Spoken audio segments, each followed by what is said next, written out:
Right now, as you watch this, there's someone else making your decisions, someone you've never met face to face, someone who knows your deepest fears, your hidden desires, your most shameful thoughts, and they've been pulling the strings of your life for decades. Carl Jung called this force the shadow. And by the end of this video, you'll understand why ignoring it is the most dangerous thing you can do. Have you ever wondered why you sabotage relationships just when they get serious? Why you procrastinate on your biggest dreams? Why you get triggered by certain people, and later realize they remind you of yourself? Here's what most self-help gurus won't tell you. The problem isn't that you lack willpower, discipline, or motivation. The problem is that you're fighting a war against yourself and losing.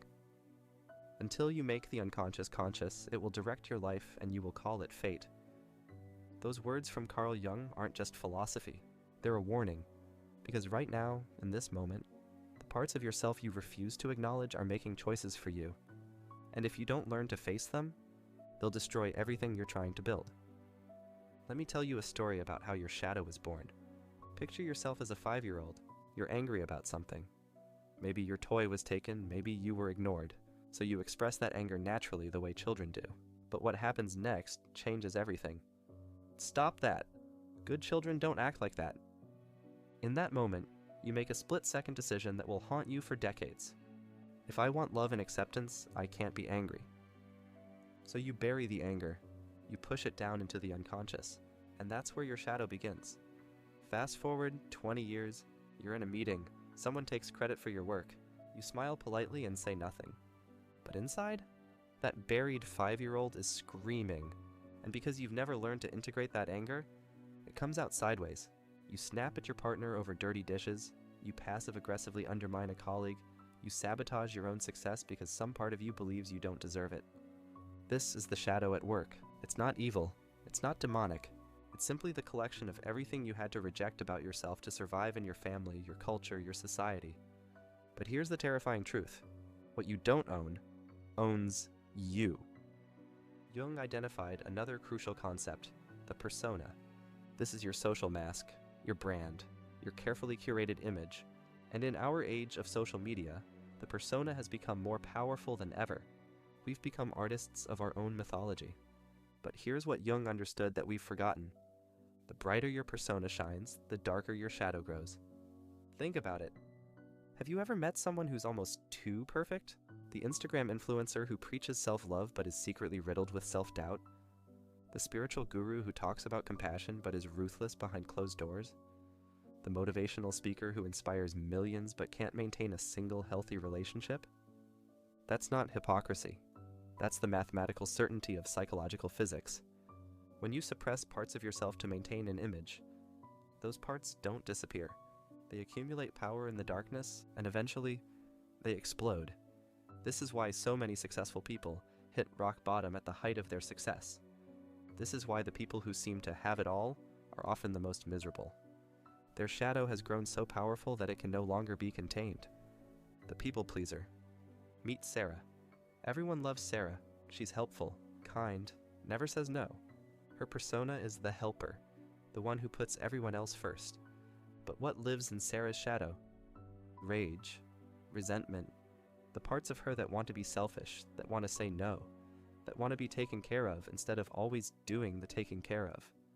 And because Sarah has never acknowledged these parts, they control her life from the shadows. She attracts people who take advantage of her kindness. She burns out constantly but doesn't know why. She secretly resents the very people she helps. And when her shadow finally erupts, she becomes the opposite of everything she thinks she is. So how do you begin to face your shadow? First, understand this. Shadow work is not self-improvement. It's self-truth. And the truth hurts. You're going to discover that you're capable of the same darkness you judge in others. You're going to see your own capacity for jealousy, manipulation, cowardice, and cruelty. You're going to have to admit that some of your most cherished beliefs about yourself are lies. I remember the first time I truly saw my own shadow. I prided myself on being above petty jealousy. Then I watched a friend succeed wildly in the exact area where I was struggling. And the thoughts that went through my mind, the secret hope that they would fail, the ways I found to diminish their achievement, it was ugly. It was real. and it was me. The 3 stages of shadow recognition. Stage 1, projection, people arguing, pointing fingers. At first, you see your shadow everywhere, except in yourself. You hate certain types of people. You get irrationally angry at specific behaviors. You judge others for traits you can't tolerate. What you're actually seeing is your own rejected self projected onto the world. Stage 2, recognition, moment of realization, uncomfortable self-awareness. Then comes the moment of terrible clarity. You realize that what you hate in others exists in you too. The narcissist you can't stand, you have narcissistic tendencies, the victim mentality that irritates you, you play victim sometimes too. The fake person you judge, you perform fake behavior when it serves you. This stage is brutal. Many people retreat back to projection. Stage 3, integration, acceptance, wholeness, genuine self-compassion. But if you stay with the discomfort, if you stop running from your own darkness, something miraculous happens. You stop needing to be perfect. You stop judging others so harshly because you've accepted your own flaws. You become real, authentic, whole. Jung called this process individuation, becoming who you truly are. But here's what makes this different from every other self-help concept. Individuation is not about becoming better. It's about becoming complete. It's not about fixing your flaws, it's about integrating them. It's not about reaching some perfect state. It's about accepting your imperfect wholeness. Imagine 2 people applying for the same job. Person A has a perfect resume. No failures, no struggles. Every answer is polished. Person B has succeeded and failed. They've made mistakes and learned from them. They know their limitations and their strengths. Who would you trust to handle a real crisis? Person B, every time, because they're individuated. They know themselves, all of themselves. The paradox of shadow integration. When you integrate your shadow, something counterintuitive happens. You become more moral, not less. Because when you're aware of your capacity for darkness, you can choose the light consciously. When you know you're capable of manipulation, you can choose authenticity. When you know you're capable of cowardice, you can choose courage. When you know you're capable of cruelty, you can choose compassion. But these choices only have meaning when you acknowledge the alternatives exist within you. A person who claims they're incapable of evil is not good. They're unconscious. And unconscious people are the most dangerous of all. So how do you actually do this work? Method 1. The trigger technique. Pay attention to what triggers you most in other people. Make a list of the top 5 types of people who irritate you.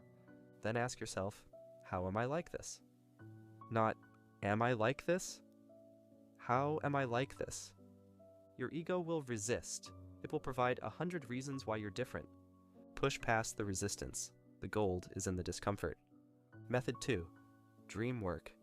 Your shadow often appears in dreams as the same-sex figure you fear or hate, the criminal chasing you, the dark figure in the corner.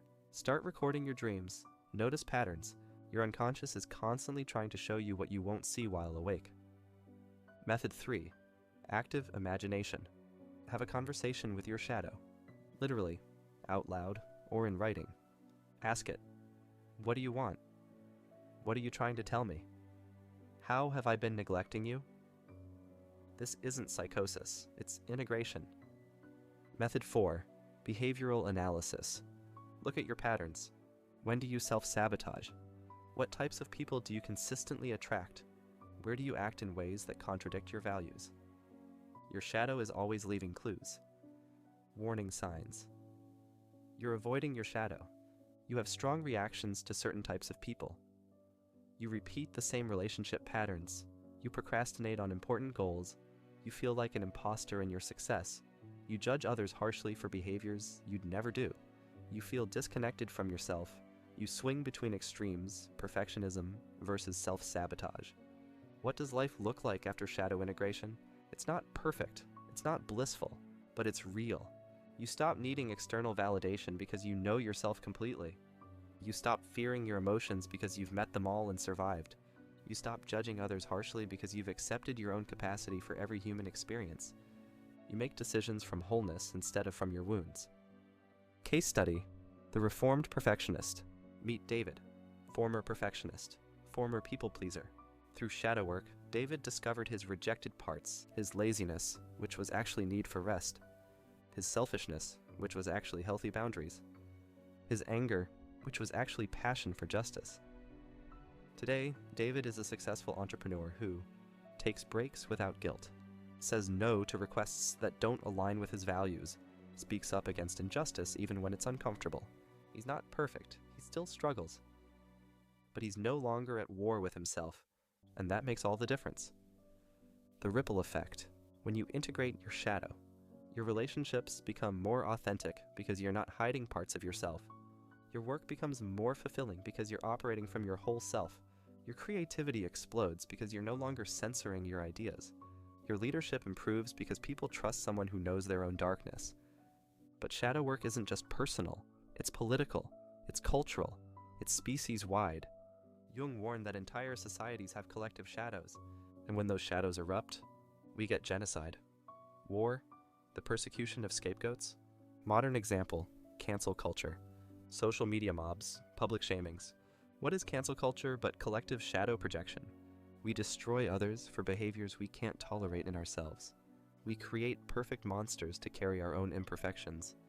We maintain our collective persona of moral purity by casting out anyone who reminds us of our own darkness, but the shadow always returns. The only way to heal collective trauma is through individual shadow work. When you stop projecting your darkness onto others, you break the cycle of scapegoating. When you integrate your own capacity for every human experience, you become incapable of dehumanizing others. This is how we heal, not through more rules, more judgment, more division, but through radical self-honesty. So here's my challenge to you. Stop trying to be good. Start trying to be real. Stop curating your image. Start integrating your shadows. Stop judging your darkness. Start learning from it. This is not easy work. It's not Instagram friendly. It won't make you popular at dinner parties, but it will make you whole. And wholeness is the only foundation for authentic success, genuine relationships, and lasting fulfillment. Your shadow is not your enemy. It's your teacher. It's your guide. It's the part of you that's been waiting in the darkness for you to finally turn on the light. If this resonated with you, I want to know, what aspect of your shadow are you finally ready to face? Drop it in the comments. Subscribe if you're ready to explore more of these deep psychological truths that most people are afraid to discuss. Remember, the part of yourself you're most afraid to meet is the part that's been running your life all along. It's time to take back control. It's time to become whole.